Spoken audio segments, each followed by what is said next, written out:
soko soada mardongan dungi ubege soranai hehe hope ibana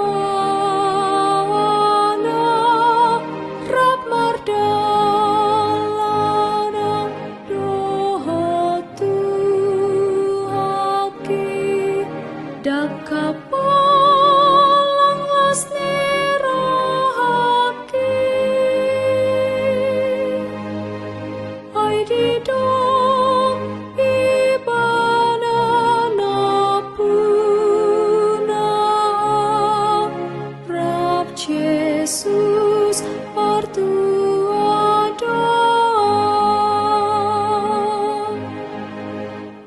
Shalom, kembali hari ini kita berjumpa Jumat 10 Juni 2026. Sebelum kita memulai segala aktivitas kita sepanjang hari ini, kita akan diantar oleh firman Tuhan, tapi sebelumnya kita berdoa. Terima kasih Tuhan Allah Bapa kami yang senantiasa mengasihi kami. Tuhan, kami bersedia menjadi alat-Mu, tapi sebelumnya berkati kami dengan firman-Mu. Di dalam nama Yesus kami berdoa. Amin. Firman Tuhan yang menyapa kita pada pagi hari ini tertulis di dalam Ibrani 10 ayat 23. Marilah kita teguh berpegang pada pengakuan tentang pengharapan kita, sebab Ia yang menjanjikannya setia. Saudara-saudara, sejak kapan ukuran kehadiran Tuhan ditentukan oleh perasaan, suasana hati kita?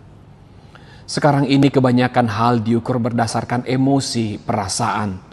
Cinta diukur dengan perasaan, masa depan diukur dengan perasaan, bahkan iman diukur dari perasaan. Bagi sebagian orang kalau saat beribadah kita menangis dan merinding, berarti Tuhan sedang dekat. Tetapi begitu Senin tiba, saat doa terasa tidak berarti dan kehidupan sepertinya biasa-biasa saja atau bahkan memburuk, kita langsung menyimpulkan bahwa Tuhan sedang menjauh. Kita mendramatisir dan mendewakan perasaan kita dan menuduh Tuhan telah ingkar janji. Hari ini firman Tuhan datang bukan untuk mendramatisir perasaan kita, melainkan untuk mencabut iman dari rapuhnya perasaan, lalu menancapkannya pada jangkar yang tidak bisa digoyah oleh badai apapun. Kelesuan rohani seperti ini bukan hal baru. Dulu, pembaca surat Ibrani yang kita dengar adalah orang-orang yang berada di puncak titik kelemahan-kelelahan mereka. Setelah mereka menerima Yesus sebagai juru selamat, hidup mereka tidak menjadi lebih mudah. Malah mereka menghadapi pengucilan, penyitaan harta, bahkan terancam nyawanya. Pengharapan mereka mulai terkikis, bukan karena mereka tidak beriman, tetapi karena realitas sehari-hari terasa terlalu kejam untuk dijalani. Kepada jemaat yang sekarat secara emosi itu, firman bersuara, marilah kita teguh berpegang pada pengakuan tentang pengharapan kita, sebab Ia yang menjanjikannya setia. Ini undangan, tidak sedang memotivasi kita dengan berkata, ayo kuat, sabar, teguh, pegang sekuatnya. Tidak.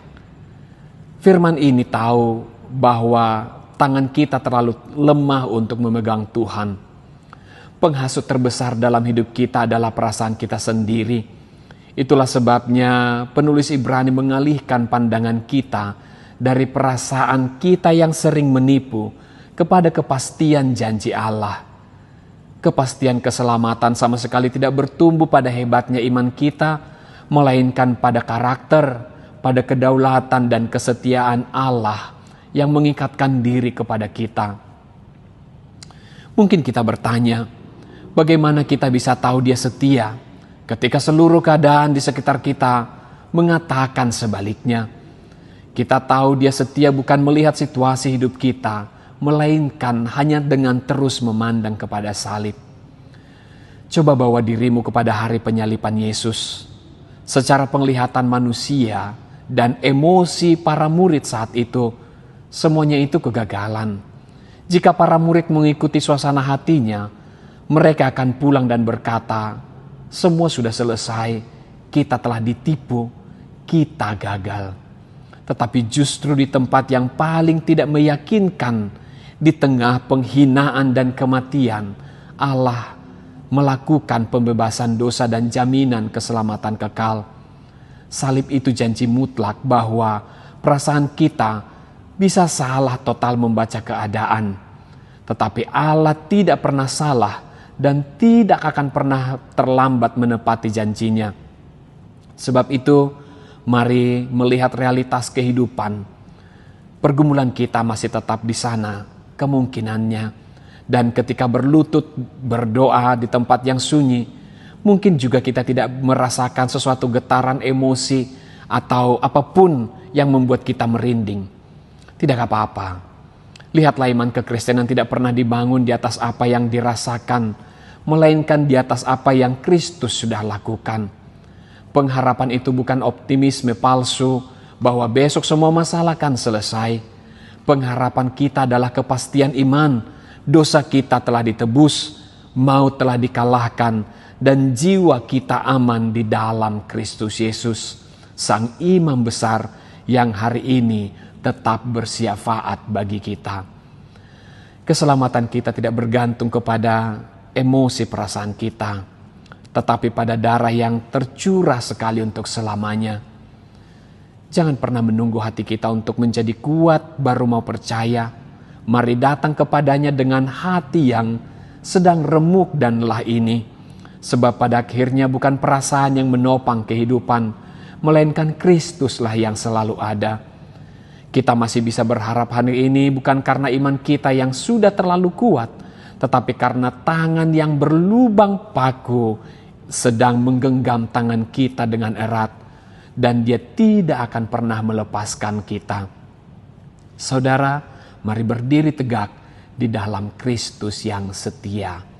Amin, kita berdoa. Terima kasih ya Tuhan Yesus yang senantiasa memegang tangan kami. Engkau yang tetap setia bagi kami di dalam setiap musim kehidupan. Hari ini kami percaya Engkau juga yang akan menuntun hidup kami di dalam setiap karya kami. Terima kasih, di dalam nama Yesus kami berdoa. Anugerah Tuhan kita Yesus Kristus, kasih setialah Bapa dan persekutuan dengan Roh Kudus, menyertaimu kini dan sepanjang segala masa. Amin. Shalom, Tuhan memberkati.